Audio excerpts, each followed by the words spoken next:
Hey guys, welcome to the Complete Combatant channel. I'm Brian Hill. I've noticed a real trend, and there's always two camps in shooting. There's the accuracy camp and there's the speed camp. And it's folly. It's ludicrous to pursue just one or the other and say one is more important. The context teaches us that.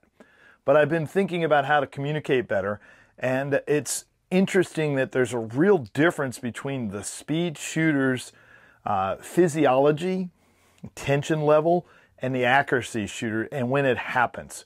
So whenever we're training, we're looking at three aspects. How do we do something? That's technique. Psychology, how much time versus information, that's contextual value, how do we make a decision?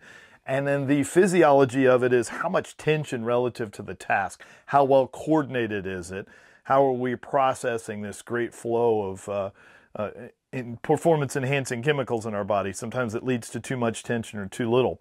And I've noticed a real difference. In speed shooters, they generate all the tension before they go.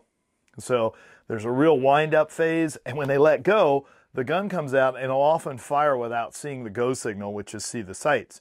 So the correct input for the speed shooter is you may not shoot until you see the sights on the target. So we need to see the sights as the go signal. Okay, so all that tension happens here. This is a cleared firearm. All right, all the tension happens before they go. So they really ratchet it down, and then as they draw, it really releases, and the completion of that task is always pressing the trigger. What we have to do is change the mindset to the completion of that task is to see the sights on the target. Then we may press the trigger. So it's a different go signal. They have plenty of go signals, so their no-go signal is no sights, no press. Their go signal is sights in the target, press the trigger. Now, accuracy people do it the opposite way. We often see a very slow, methodical draw, and then as they get closer to target, the tension ratchets up. So speed shooters build up first, and it's all released at the end, but accuracy shooters generate it over time, and then it comes out in their trigger press, destroying the very thing that they didn't want to happen.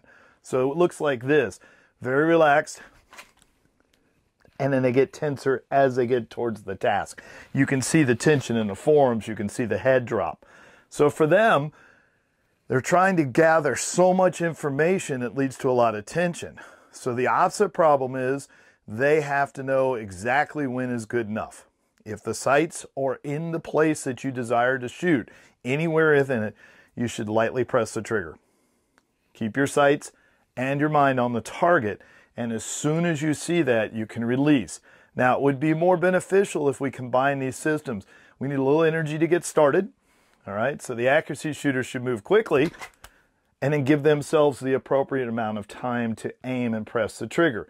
The problem with moving slowly and generating tension towards the end is it wrecks the very thing that they want, okay? Two different methodologies. So speed shooters, you can't shoot until you see the sights on the target. Accuracy shooters, you're going to move slowly towards the task, generating more tension. So what you have to do is let go of that and say, good enough is I've seen the sights and I can press it. Okay? Similar problems, different starts. 2 tenths at the beginning, 2 tenths at the end. The solution is always see the sights on the target relative to the task. Have a clearly defined go signal. This needs shooting, the sights are there, press the trigger. This doesn't need shooting, the gun should be off the target, finger should be off the trigger. And that's how it works, guys. It's not mind-altering, but it is interesting to watch, and I can always tell what's going to happen. If you generate a lot of tension before you go, you tend to shoot without seeing. If you generate a lot of tension at the end, you tend to wreck the aiming process. And therefore, you're missing the very thing that you wanted in the first place. So we have to manage the tension. One of the great ways to do that is to create a feedback loop of maybe tightening up and relaxing before we go, checking our breath, okay, and then having a solid go signal or a no-go signal. Speed shooters, your no-go signal is no sights. Accuracy shooters, your go signal is the sights are there, press the trigger. Very similar problems with a very different outcome because that's how the brain works, that's how the biases work, and one is time versus information. The tension is developed early when time pressures come into play, and tension is developed later when information comes into play. I hope that helps you guys. Something I've been noticing on there, maybe it'll help you before you get started and recognizing where you're applying these. As always, guys, measure, refine, and perform. I'm Brian Hill with The Complete Combatant. Thank you.